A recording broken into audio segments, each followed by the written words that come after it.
por el computador. Eh, Voy a hacer hoy día un pequeño taller de crisis de pánico o cómo domar las crisis de pánico. Voy a estar conectada con YouTube y con Instagram al mismo tiempo. Eh, Esto se me ocurrió un poco por, bueno, la contingencia, lo que está pasando en el mundo y en Chile hoy día con respecto a los altos grados de estrés que se está viviendo por el tema de la situación, cuarentena, coronavirus o COVID-19. Bueno, así que quiero darles algunas pequeñas herramientas, hablarles un poco de la teoría, de que cómo se generan las crisis de pánico, cuáles son los componentes que están asociados a las crisis de pánico, eh, cuáles son los diagnósticos y algunas recomendaciones. Vamos a comenzar, ¿ok? Tengo mi ayuda de memoria aquí, así que vamos a comenzar. Perfecto. Vamos a partir por las emociones. ¿Qué son las emociones y cómo funcionan? Las emociones son estados afectivos que experimentamos, son reacciones subjetivas al medio ambiente que vienen acompañadas de cambios orgánicos, fisiológicos y endocrinos de origen innato, ¿ok? La experiencia aquí juega un papel muy importante en la vivencia de cada emoción. Se trata de un estado que sobreviene súbita y bruscamente y en forma de crisis más o menos violenta y más o menos pasajera. Las emociones tienen una función, uy, como que se mueve mucho, pero voy a correr un poquito ahí para que no se mueva tanto. Ahí sí.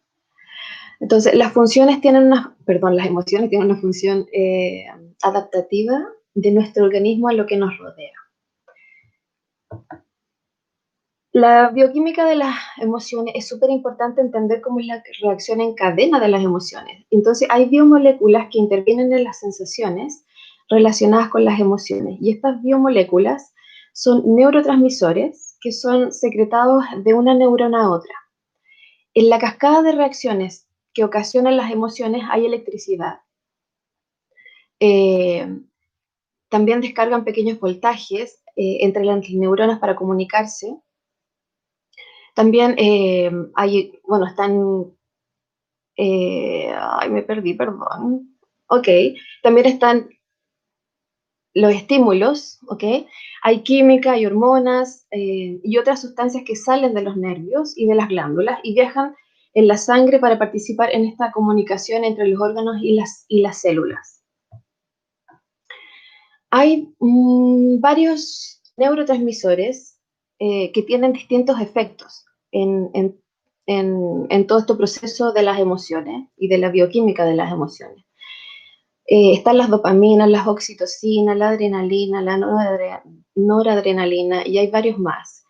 Las dopaminas, por ejemplo, en altos niveles mejoran la motivación, el buen humor y el deseo sexual. Cuando está inhibida, produce desmotivación, indecisión y a veces incluso depresión. También están las oxitocinas, que están asociadas a la empatía, al deseo sexual y a la conducta paternal. La adrenalina, cuando están en niveles altos, provocan fatiga, falta de atención, insomnio, ansiedad, depresión, y en los bajos niveles provocan decaimiento y también depresión. O sea, en cualquiera de los dos extremos provoca depresión. La adrenalina también se le llama la epinefrina. La noradrenalina está implicada en la atención, en el aprendizaje, la sociabilidad, la sensibilidad a las emociones. Cuando está inhibida, produce falta de concentración, desmotivación y también depresión.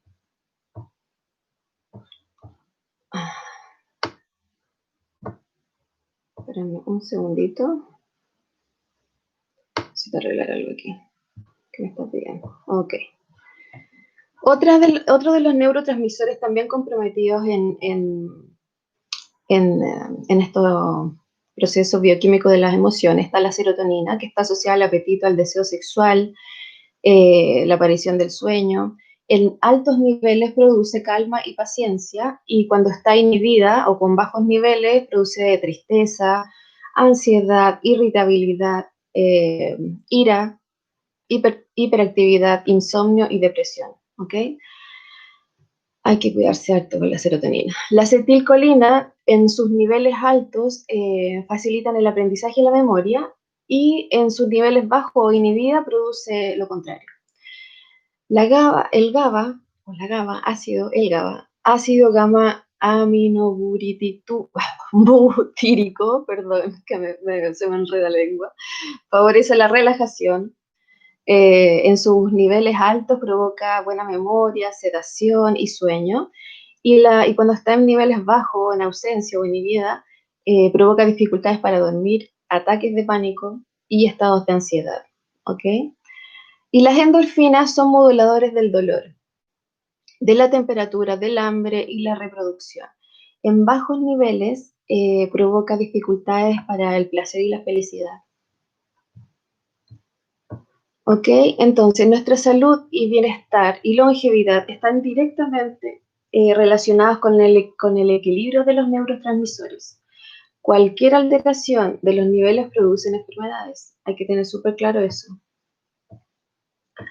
Ok, vamos a revisar la bioquímica del miedo. ¿Ok? Y el miedo es una respuesta para la supervivencia, que se genera en la amígdala del cerebro. Esta activa una respuesta en el hipotálamo y la pituitaria, la cual segregan hormonas adrenocorticótropas, que en paralelo se activa la glándula adrenal que libera epinefrina o adrenalina, que es un neurotransmisor. En respuesta a ambas sustancias se genera el cortisol, y el cortisol aumenta la presión sanguínea, el azúcar en la sangre, suprime el sistema inmunitario con el fin de elevar los niveles de energía disponible para así reaccionar ante una amenaza, ya sea real o simbólica.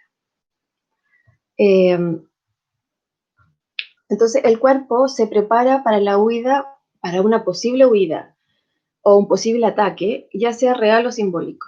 ¿Ok? Esto real o simbólico significa que el inconsciente no hace esta distinción entre lo que es real y simbólico, ¿ok? Y eso se conecta directamente con la amígdala. Vemos cómo es la fase fisiológica del miedo y cómo se activa a nivel fisiológico, para que entiendan cómo son los procesos o los pasos. Entonces, el pensamiento se conecta con la amígdala, que ya lo vimos, lo que genera una respuesta en el hipotálamo, activando la glándula suprarrenal. Eso es lo primero. Luego, la glándula suprarrenal descarga adrenalina o epinefrina, las pupilas se dilatan, el tórax se ensancha, el corazón se dilata para aumentar la provisión de sangre en el cuerpo, se produce un aumento de la tensión arterial, los músculos se contraen, el hígado libera glucosa, que es el combustible de los músculos, la piel se empalidece, los bronquios se dilatan para aumentar el volumen del oxígeno, y en casos extremos, la vejiga urinaria se vacía. Eso solamente es cuando ya el miedo es demasiado intenso. ¿Ok? Dentro del proceso de las crisis de pánico, primero están las emociones, ¿cierto? Y ahora vamos a revisar cómo se generan esas emociones o por qué se generan esas emociones. Y hay unas huellas que vivencian, hay unas huellas que vivenciamos, perdón, hay unas huellas que las vivencias nos dejan en el cerebro, ¿ok?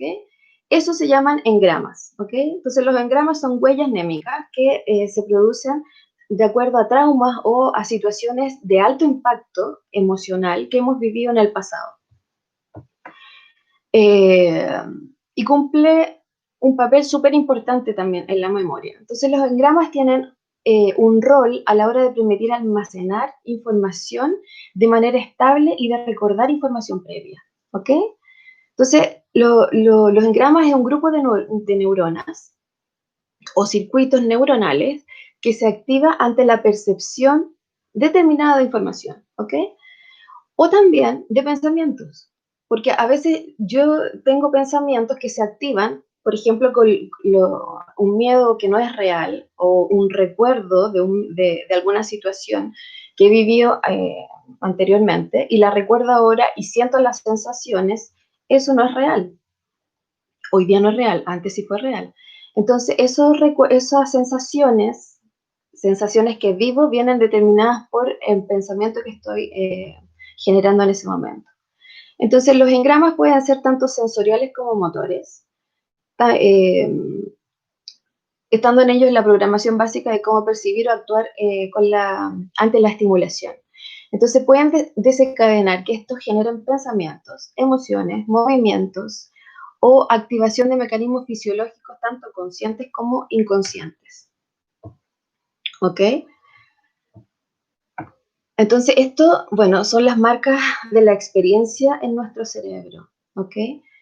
Entonces, ¿qué pasa? Que es súper importante entender que desde el nacimiento, nuestros primeros años, y hay estudios que comprueban que desde el momento que nacemos, comenzamos a activar los engramas, ¿ok? Empezamos a activar y somos como un computador que se instala su propio software.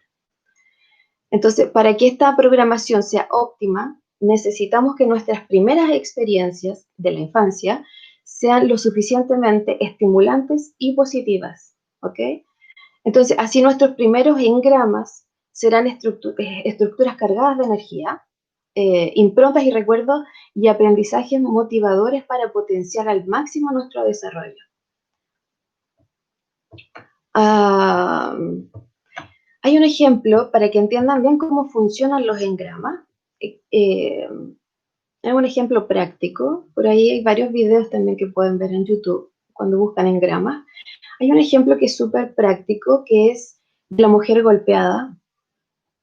Sorry que este ejemplo, pero podría poner un niño también golpeado, pero este es el que más me gusta porque es bastante explícito. Eh, bueno, una mujer golpeada, su pareja la golpea, y esto necesito que imaginen como la escena. La mujer es golpeada, diciendo palabras como, bueno, el marido llega enfurecido al baño y le dice que es mentirosa, que siempre cambia de opinión, que, bueno, y ella se va del baño, deja la llave abierta del baño, se va al dormitorio y y la golpea fuertemente en la cara, y la tira al suelo, y ella cae al suelo inconsciente. Entonces, el hombre sigue gritando y bota una silla, bota maquillaje que tiene encima de la mesita. Entonces, y está la ventana abierta y afuera pasa una moto y hay viento. eh, y mientras pasan todas estas situaciones, la mujer, a pesar de que está inconsciente en el suelo, su percepción sigue incorporando toda esta información. Entonces, eh, pasa todo este tema, pasa toda esta situación y tiempo después, años después, puede ser, que es un impacto profundo para ella. Y fíjense que a pesar de que está inconsciente, su inconsciente sigue atento, sigue captando información. Se generan engramas. Entonces, hay unas activaciones que se llaman Key-in. Entonces, cuando pasa el tiempo, un día la mujer está en la cocina y está lavando los platos. Pasa el tiempo, ¿ok? Está lavando los platos y está la llave abierta, está la ventana de la cocina abierta, por fuera pasa una moto y su marido empieza a conversar por teléfono a gritos y ella súbitamente le empiezan bueno, ella empieza a sentir emociones y sensaciones de miedo. ¿Por qué? Porque los engramas funcionan de esta forma. Tengo que tener por lo menos 3 sentidos involucrados para poder recordar la situación y mi cuerpo cree que voy a vivir las mismas sensaciones, perdón, que estoy en peligro, que estoy en un posible peligro y que se están repitiendo los mismos estímulos. Por lo tanto, es súper complejo porque en ese momento no hay ningún peligro, pero viene súbitamente sensaciones de, no sé, de adrenalina, de miedo, de indecisiones y empiezo a generar una crisis de pánico, ¿ok?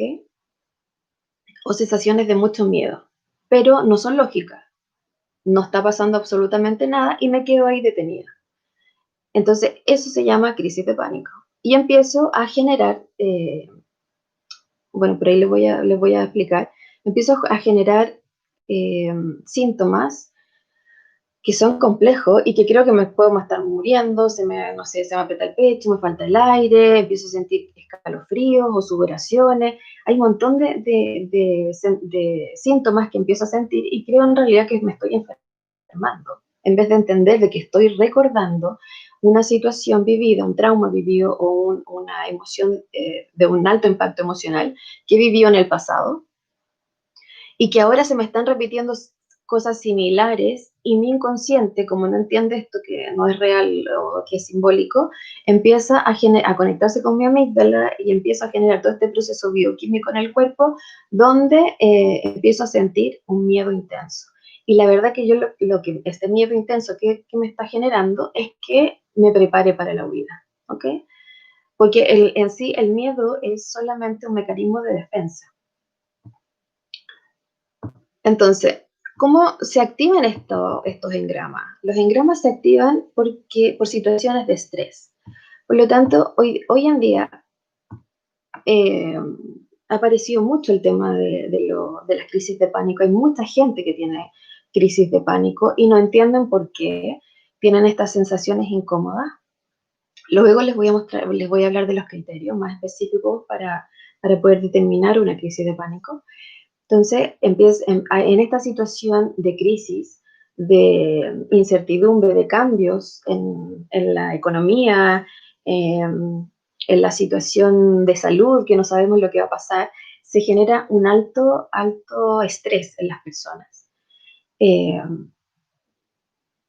entonces, al generarse el estrés, mi sistema inmunológico se empieza a debilitar y empiezan como a activarse estos engramas. ¿Okay? Entonces, bueno, Hans Selye decía que el estrés es una respuesta no específica del organismo ante cualquier demanda que se le imponga. Y el doctor Kenneth Hambley decía que el estrés es un estado mal adaptativo en el cual el sistema nervioso simpático está sobreactivado, causando un deterioro físico o psicológico agudo o crónico. ¿Okay? Entonces, hay una respuesta descontrolada. Y esto hay que entenderlo desde la teoría. Eh, Cuando hay altos niveles de estrés, bueno, hay una activación a largo plazo del sistema de respuesta al estrés, que es como mantener el cortisol siempre en alto, o como una sobreexposición al cortisol. Y otras hormonas también del estrés que actúan en consecuencia y que pueden interrumpir casi todos los procesos del cuerpo, porque el cuerpo de alguna forma se tiene que preparar para la huida, entonces empieza como una maquinita, empieza a activar y desactivar ciertos organismos o a interrumpir estos procesos para generar lo importante es sobrevivir, para generar como salir corriendo y huir. Esto incrementa el riesgo de padecer muchos problemas de salud, o sea, tales como, ojo, ansiedad, depresión, problemas digestivos, dolores de cabeza, cardiopatías, problemas de sueño, aumento del peso, deterioro de la memoria y la concentración. Son algunas de las cosas que generan altos niveles de estrés. Y el estrés en sí es un estado de cansancio mental provocado por la exigencia de un rendimiento muy superior a lo normal, ¿ok? Cuando yo estoy pensando todo el día en una situación, mi cuerpo igual se cansa. El pensamiento genera cansancio, sobre todo los pensamientos negativos. O sea que cuando no tengo, perdón, que justo estaba leyendo, cuando no tengo la certidumbre o tengo la incertidumbre, o cuando no sé si en realidad me van a despedir o no, empiezo todo el día a pensar en esta situación y empiezo a desgastar mi organismo y a generar altos niveles de estrés. ¿Ok? Entonces, mmm, vamos a ver algunos síntomas. Según el DSM-4, eh, para determinar un trastorno de pánico, se deben cumplir con ciertos criterios para diagnosticarlo. Ahora son 5, ¿ok? Después de 5 ya tengo trastornos de pánico, o sea, crisis de pánico, pero si se cumplen otras funciones, puedo llegar a tener un trastorno. Por ahí dice DJ, no sé cuánto, CSUD, o sea que no tiene cura, sí, sí tiene cura. Eso, por eso estoy aquí, por eso les voy a decir que tiene cura. Al final les voy a dar las recomendaciones.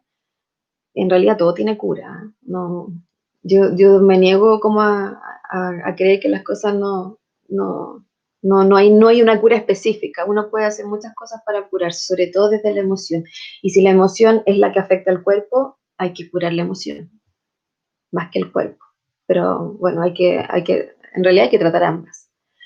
Les voy a leer los criterios para que ustedes vean y estén atentos a que si tienen al menos 5 de estos criterios, pueden estar padeciendo eh, crisis de pánico. Si tienen más de 5, podrían llegar a tener un trastorno de pánico. Un trastorno es un poco más complejo, hay que hacer muchas más cosas, pero igual se puede curar. Palpitaciones, aceleración de la frecuencia cardíaca, sudoración, temblores o sacudidas, sensación de dificultad para respirar o asfixia, sensación de ahogo, dolor o molestia en el tórax, náuseas o molestias abdominales, sensación de mareo, inestabilidad, aturdimientos o desmayos, escalofríos o sensación de calor. Eh, Parestesias, ok, sensación de entumecimiento o hormigueos. Desrealización, sensación de irrealidad o despersonalización, que es como estar separado de uno mismo, es como raro, es como esos vaivíos que se le dicen, o vaivenes, como que de repente siento como que, no sé, como que soy dos personas. Miedo a perder el control o a volverse loco y miedo a morir. Eh, entonces, si tienen más o menos 5 de estos, hay que revisar, ¿ok? Y bueno, les voy a dar algunas recomendaciones que son bastante simples para poder superarlo. Ahora, el proceso mental y fisiológico de una crisis de pánico cumple con varias cosas. Una es, primero hay que tener, oh, perdón, hay altos niveles de estrés, primero, ¿ok? O sea, estar expuesto a cambios o crisis que afectan el transcurso normal de la vida, ¿ya? Cualquier cambio, cualquier crisis nos genera estrés. ¿Por qué? Porque de alguna forma, todo lo que nos genera incertidumbre o lo que no podemos manejar o lo que no sabemos o no sabemos lo que va a pasar, puede generar altos niveles de estrés. Más que nada por el pensamiento que genero en base a esa situación. Y generalmente ese pensamiento es negativo. Entonces, la exposición prolongada de, de cortisol y de adrenalina, por ejemplo. Después también le voy a decir cómo pueden bajar los niveles de cortisol. Y cuando se generan engramas. Y esto es que se activan traumas o eventos de alto impacto emocional del pasado. ¿Ok? Esto hay que ser súper claro con eso. Por eso hay que sanar desde adentro, hay que sanar todos los traumas o todas las situaciones que he vivido en el pasado que me han generado alto impacto emocional. Porque en algún momento, cuando viven alguna situación compleja, van a subir sus niveles de estrés y estos traumas pueden salir a la luz. Entonces, aquí vienen las recomendaciones para que puedan domar sus crisis de pánico. A ver, hay varias recomendaciones, hay varias cosas que se pueden hacer. Primero está la respiración. Eh, Hay que disminuir la actividad simpática y aumentar la parasimpática, ¿ok? Aumentando la variabilidad de la frecuencia cardíaca, busquen en internet, es súper interesante este tema, la variabilidad de la frecuencia cardíaca. Hay que hacer unos ejercicios de respiración donde yo inhalo lentamente o en 10 segundos y exhalo en 10 segundos. Entonces, como 10 segundos, exhalo en 10 segundos. Esto hace que que la variabilidad de la frecuencia cardíaca, o sea, que genere variabilidad de la frecuencia cardíaca. Porque cuando estoy muy acelerado, no hay variabilidad, es como tum, tum, tum, tum, tum, tum, tum, ¿ok?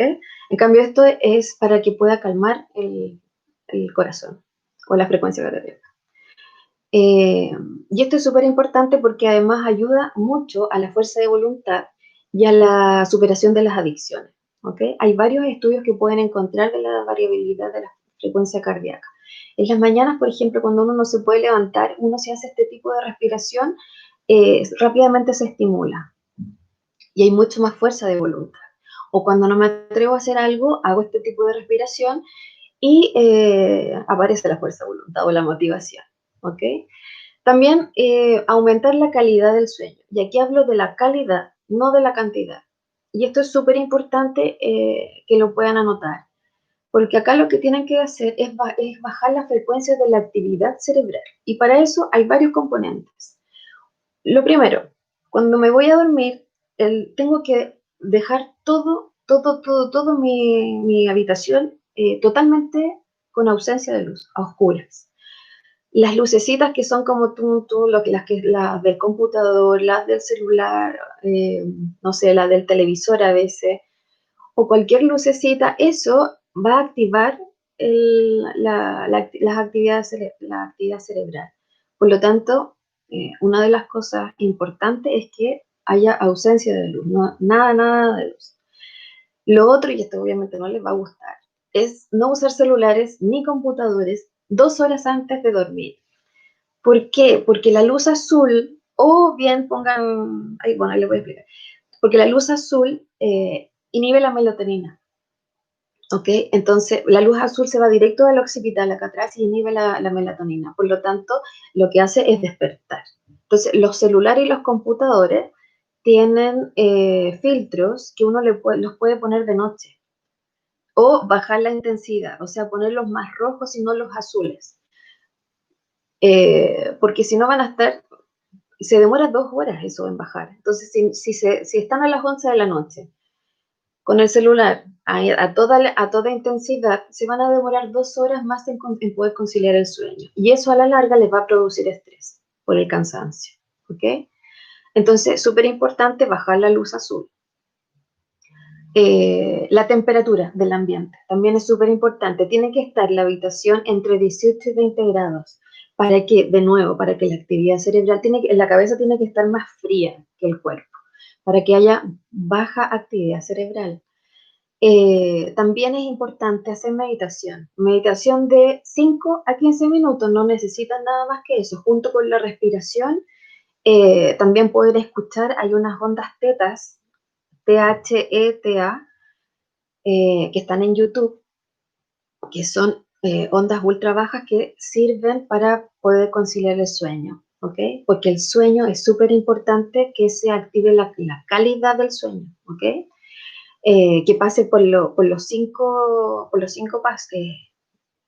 etapas del sueño para llegar al REM. Y más encima de esas etapas se vuelven a producir más o menos 5 veces también durante entre las 6 y 8 horas de sueño que tenemos.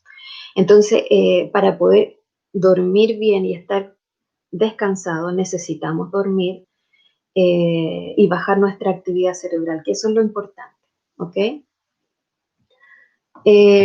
También bueno, otra de las recomendaciones es aumentar la hormona de crecimiento. ¿Por qué? Porque la hormona de crecimiento baja los niveles de cortisol en la sangre. Entonces, al aumentar esta hormona, voy a estar mucho más tranquilo también. ¿Y cómo se aumenta? Con ejercicios de fuerza y con ayuno intermitente. Ahora, es súper importante la hormona de crecimiento porque ayuda al rejuvenecimiento de los tejidos y al buen envejecimiento. ¿Ok? Así que tomen nota las chiquillas ahí para que no nos salgan tantas arrugas. Por lo tanto, tener altos niveles de cortisol en la sangre también ayuda a envejecer, ¿ok? Eh, por eso es tan importante estar feliz, estar bien, estar tranquilo, porque envejeces de mejor forma. No es que no vayas a envejecer igual, pero va a ser mucho más llevadero o no sé, así como lo, que no salgan muchas canas, que no tengas tantas arrugas, que se puede llevar de mejor forma. Entonces, ojo que los ejercicios de fuerza ayudan mucho a aumentar la hormona de crecimiento. El otro tips es la vitamina D. La vitamina D, la importante acá es la vitamina D4, que se activa con el sol.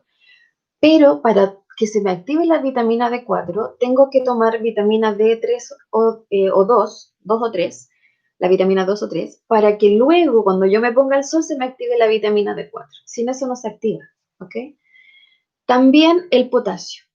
El potasio baja los niveles de cortisol. Y el potasio es un mineral que se encuentra en frutas y verduras.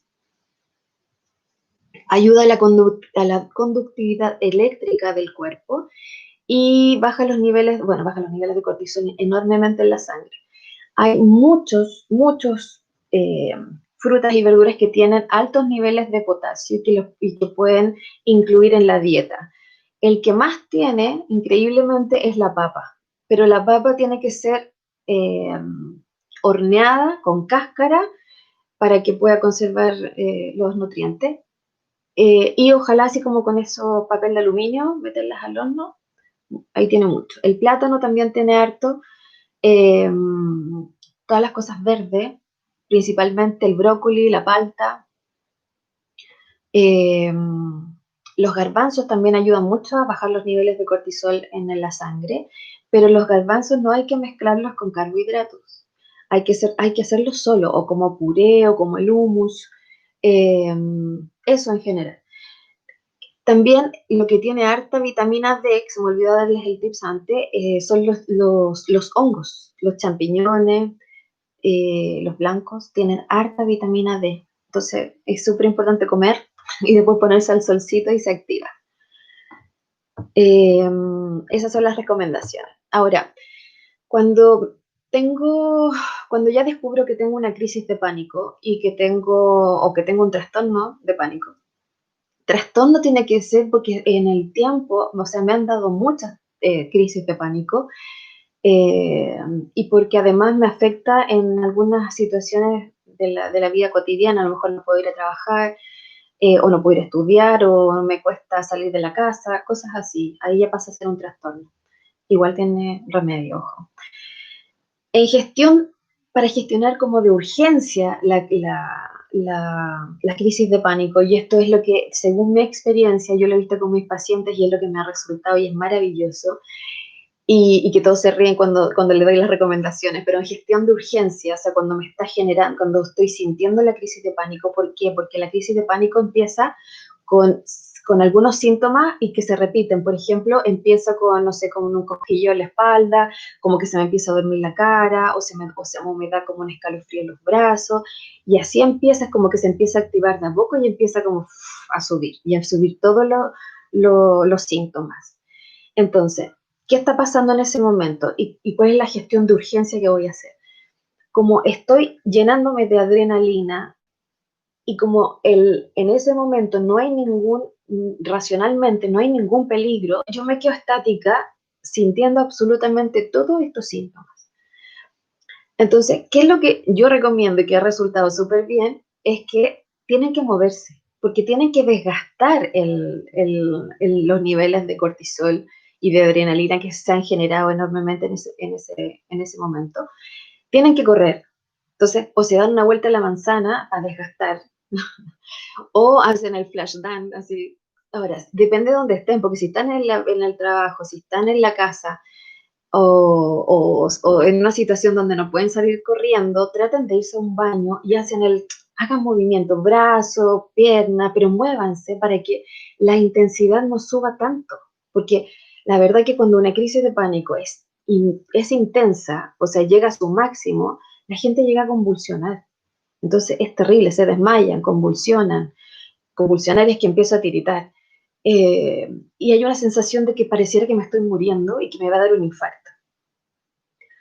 Entonces, es tan terrible esas sensaciones que necesitan movilizar el cuerpo, o sea, desgastar la energía que se ha producido, porque lo que te está diciendo el cuerpo es sal corriendo porque te va a pasar algo terrible, estás en un momento donde, no sé, hay un peligro. Entonces, como mi cuerpo se está preparando para la huida y yo me quedo detenida, mi cuerpo me empieza a colapsar. Entonces, tienen que salir corriendo. Danse una vuelta a la manzana, lo que sea, pero salgan corriendo. Eso es súper importante. O hacen el flash dance o mueven los brazos.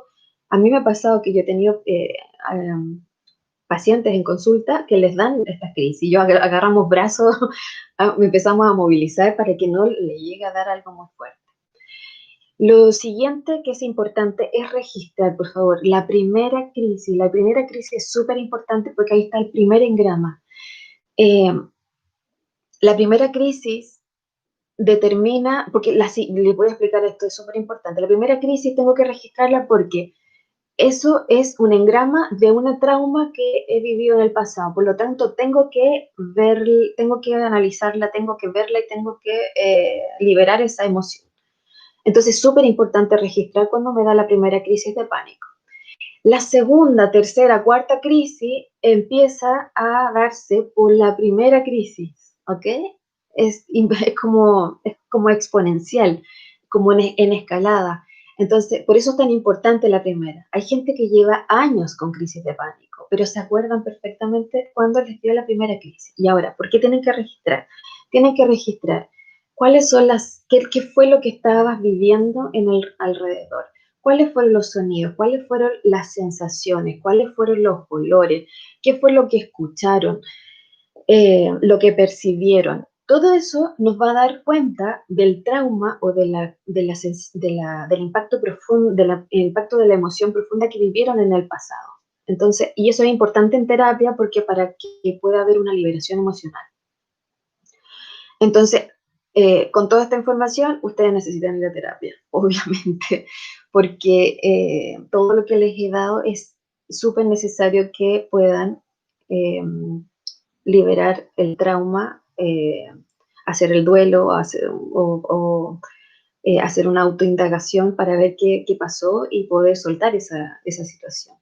Entonces, necesitan terapia especializada en autoindagación, en liberación emocional, tienen que tener una alimentación consciente, hay que hacer ejercicios prácticos de respiración. Entonces, la terapia en sí sola no sirve, ¿ok? Tiene que ir siempre de la mano con alimentación, que son químicos. Yo soy súper negada a los químicos eh, sintéticos porque no, porque la mayoría son muy adictivos y además como que tapan la situación real. Si yo estoy viviendo esto, es como hay que agradecer que me están mostrando algo que yo lo tenía muy, muy guardado y que tengo que sacarlo y liberarlo porque si no voy a seguir con esta situación eternamente. Y cada vez que tenga estrés, se me van a producir estos engramas y voy a volver a resentir las sensaciones del trauma o de la situación emocional que haya vivido en el pasado. Entonces, la alimentación es súper importante para bajar los niveles de cortisol. Eh, es súper importante, por ejemplo, cuando estoy en este proceso de las crisis de pánico, dejar las carnes rojas porque tienen altos niveles de cortisol. Las carnes rojas también me refiero a salmón y atún y carnes rojas. Consumir mucho más vegetales verdes en lo posible, todo lo que sea verde, y legumbres, principalmente garbanzos. Pero tienen que tener cuidado de no mezclar las legumbres con proteínas, o sea, las proteínas con carbohidratos. Las legumbres son proteínas naturales o vegetales, y no mezclarlas con carbohidratos, que son harinas en general, o trigo, porque causan inflamación en el cuerpo y malestar y pesadumbre. Entonces, eso no es muy conveniente, sobre todo cuando uno está con estos procesos. Por lo tanto, hay que tener una alimentación sana. Eh, la alimentación vegana es súper rica. No, yo no soy vegana, pero me gusta, hay muchas cosas que uno puede sacar alternativas de ahí que son muy exquisitas. Las vegetarianas también. Hoy día hay un montón en YouTube, en las redes sociales, está lleno de recetas que si ustedes buscan cómo los alimentos que tienen alto contenido de potasio y lo incorporan en la alimentación, van a ver que eso les va a bajar los niveles de cortisol y van a poder andar mucho más tranquilos. Y andar tranquilos, en paz, genera muchos beneficios a la salud, al buen envejecimiento. Por lo tanto, eso es súper importante. Y lo otro es la respiración. La respiración, hay un maestro, un exponente súper importante que se llama Wim Hof, creo, si no mal no recuerdo, que habla de la respiración y, y de ejercicios prácticos de respiración. Este es eh, el Iceman, que es este tipo que derrite el hielo, ¿ok? Solamente con respiración y cómo manejar su estado físico.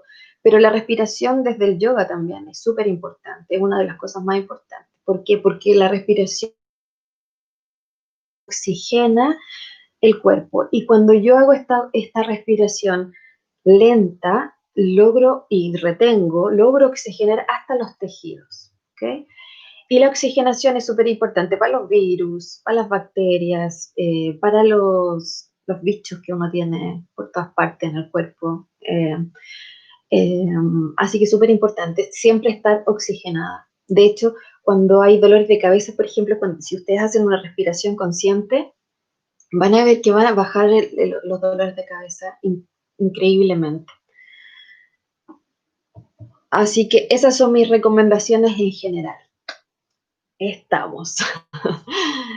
No sé si tienen alguna pregunta.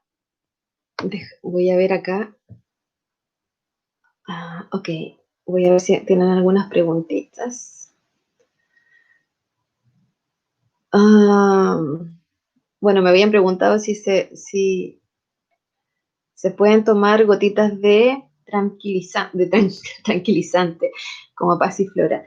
¿Sabes lo que pasa? Que con todas las gotitas tranquilizantes naturales hay que tomar mucha cantidad, ¿ok? Por lo tanto, yo recomiendo que sí, ayuda. O sea, si ustedes toman todas estas recomendaciones y hacen lo que más puedan, ejercicio, respiración, alimentación, eh, controlar o organizar el pensamiento, van a terapia, revisan, hacen algún insight, obviamente les va a ayudar, pero las gotitas por sí solas no ayudan, ¿no? Hay que sumar cosas para que puedan ayudar, pero eh, sí también son importantes incluirla, la pasiflora. Ah, si así lo siento, si me fijo, no sé cómo abordarlo, o sea, claro, no sé cómo abordarlo. Todas las crisis de pánico siempre vienen como, como una sensación de miedo intenso, pero no sé a qué, entonces me siento un poco ridículo o ridícula porque no está pasando nada y me empiezo a sentir como rara hasta que casi me da un ataque de pánico. ¿Cómo abordar toda esta situación? Una vez que se pasa la crisis de pánico, uno tiene que revisar qué es lo que está pasando alrededor y pensar si algo similar me pasó en el pasado. Yo tenía un paciente que llegó a terapia con crisis de pánico muy graves. De hecho, cada vez que iba a terapia le daban conmigo las crisis. Y, y la situación era que su hijo iba a cumplir 10 años. Y él a sus 10 años se habían muerto sus padres. Entonces, él le vinieron estas crisis de pánico porque su hijo, que era igual a él, le recordaban esta situación. ¿Me entiendes? Entonces, hay que buscar cuál es el desencadenante, cuál es la llavecita que genera este tema. Y justo él estaba viviendo en la empresa una situación de alto estrés. Le habían cambiado los turnos, había tenido peleas con la señora, o sea, un montón de situaciones, tanto familiares como laborales, que le estaban generando alto impacto de estrés y se venía el cumpleaños número 10 del hijo, que era igual a él, que cuando él pequeño, a sus 10 años, había perdido a sus padres. Los dos se habían muerto en un accidente. Entonces, él no entendía por qué, no, si era súper sano, tenía, no sé, según él era muy sano. Hicimos todos estos cambios, alimentación, hacía respiración, entendió cuál era lo que le causaba y dejó de sentir la crisis de pánico. Así que es súper importante abordarlas desde ahí. Ok, no sé si tienen más preguntas. Ah, muchas gracias por la data. He hecho terapia, pero está en aclaración profunda, no me lo habían dicho. Ok, súper. Y acá en YouTube, ok, súper. Veo que no tiene, parece que quedaron súper claritos todos, así que no tienen más preguntas. Bueno, cualquier duda, consulta. Yo estoy en Instagram como ps.noeliajofre. Me pueden escribir también, por ahí sale el correo. Estoy en YouTube también como PS Noelia Jofre. Hay varios videos. Este video, de hecho, se va a quedar en YouTube subido. Y no sé si en Instagram vamos a ver también. Espérame que me están haciendo preguntas, Alejandro. Hola, Noelia. ¿Qué diferencia hay entre la crisis de pánico con la crisis de angustia? Muy bueno tu canal de ayuda. No hay mucha diferencia. La angustia y el pánico son emociones distintas. Pero la finalidad es la misma, prepararme para la huida. ¿Okay? Las crisis de angustia generalmente se dan en situaciones que yo tengo que no soy capaz de sobrellevar, de sobrepasar. Por ejemplo, me tengo que separar o me quiero separar y no soy capaz de decirle a mi pareja que ya no quiero estar más con él y me vienen estas crisis de angustia, pero las sensaciones son exactamente las mismas. ¿Okay? Las crisis de pánico tienen que ver más con engramas, con situaciones que se han generado en el pasado y que se me están activando ahora. Y las crisis de angustia se generan por situaciones que no soy capaz de enfrentar. Que, ojo, que también son situaciones de alto estrés y llegan como a cosas muy similares. Espero haberte respondido, Alejandro. Al igual que en el clonazepam, no sé si sea una solución los remedios, más la ceflexina que me recetaron para la depresión, pero no las tomo a estas. Creo que es mucho, puede ser. Sí, es mucho, es demasiado. O sea, clonazepam más un eh, antidepresivo es demasiado. Y el clonazepam es para dormir y el otro es para mantenerte, o sea, ambos te van a mantener totalmente dormido. Y la idea es que tú puedas hacer conciencia y puedas salir de este estado emocional en el que estás. Entonces, los medicamentos o sea, son buenos para cuando uno tiene una emergencia. O sea, si estoy muy mal, pueden servir para compensar un poco y empezar a trabajar, pero al corto plazo habría que dejarlo. Lo que hay que hacer es cambiar la alimentación, incorporar la respiración, ir a un psicólogo y revisar qué es lo que me está pasando, porque eh, generalmente cuando uno tiene depresión o estas patologías, es porque hay situaciones emocionales complejas en el pasado. Y eso uno tiene que revisarlo y tiene que trascender en esa situación para tener una buena vida o la vida que uno quiere. Espero haberte respondido de Yeseus, algo así. Perfecto, estamos entonces. Hoy les agradezco mucho que se hayan conectado en este espacio. Espero haberles sido de ayuda y gracias por seguirme ahí a todos los que me siguen en mis canales. Voy a seguir subiendo más información. Espero que les haya servido. Cualquier duda me comentan. Eh, yo atiendo en Chile, tengo seguidores de varios lugares, atiendo en Chile, hoy día estoy atendiendo online y presencial, bueno, cuando volvamos o cuando salgamos de todo esto. pero hoy día estoy atendiendo al 100% online. Eso. ¿De qué depende recuperarse al 100% de una crisis de pánico y cuánto tiempo puede durar? Mira, Alejandro está preguntando eso, antes de despedirme. Eh, yo hago terapias, tengo un método específico que se llama transformación personal basado en la experiencia, que he acuñado durante todos mis años de experiencia con más de 500 pacientes. Y este método ayuda en 8 sesiones, más o menos, entre 8 a 10 sesiones, a transformar la vida casi en su totalidad, ya que pongámoslo en un 90%. Tengo varios pacientes que han hecho este proceso terapéutico y se puede curar casi cualquier cosa. Hay algunos eh, trastornos de personalidad que son mucho más difíciles, pero generalmente esas personas tampoco van a terapia. Pero situaciones como las crisis de pánico, las depresiones, se pueden tratar bueno, con mi método, ojo.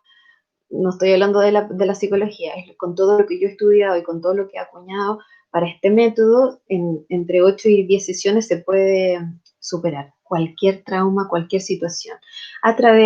Yo uso mucho la liberación emocional a través de la psicomagia o de los actos simbólicos. Eh, Utilizo mucho la programación neurolingüística con la reprogramación mental.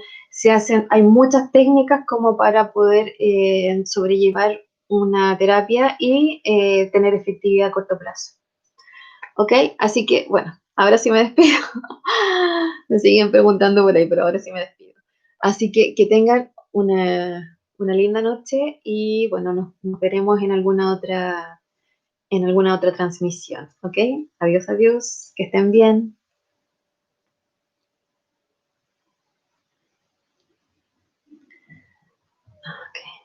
Ok.